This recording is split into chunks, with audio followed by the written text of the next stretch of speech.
നിന്നെ വിശ്വസിച്ചാ ഞാൻ ഇതൊക്കെ ചെയ്യുന്നേ. ഇനിയും എന്നെ ചതിക്കരുത്. ഇത്രയായിട്ടും നിനക്കെന്നെ വിശ്വാസമില്ലേ? ഇച്ചാ എൻ്റെ കാറൊന്ന് വേണം. ഇച്ചാൻ എൻ്റെ കാർ കൊണ്ടുപോകുമോ? അതിനെന്തടാ, നീ കൊണ്ടുപോയിക്കോ.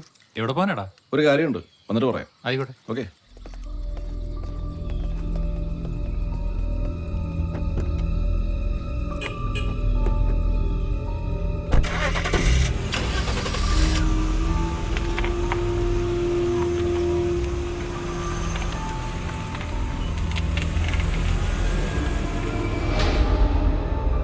ഹലോ, നിന്നെ വിശ്വസിച്ചാ ഞാൻ ഇതൊക്കെ ചെയ്യുന്നേ.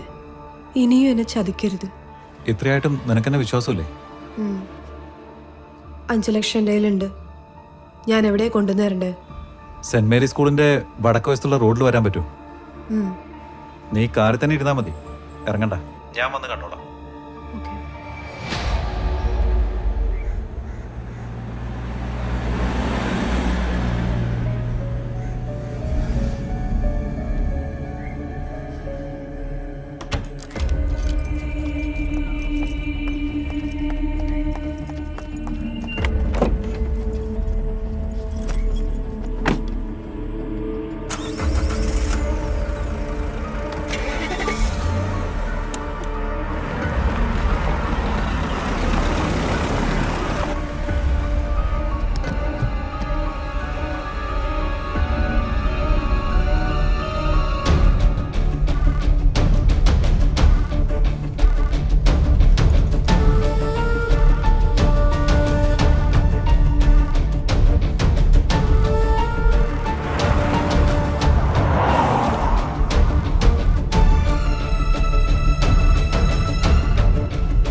അവൻ 50 ലക്ഷത്തിൽ നിന്ന് ഒറ്റ പൈസ കുറയ്ക്കില്ല.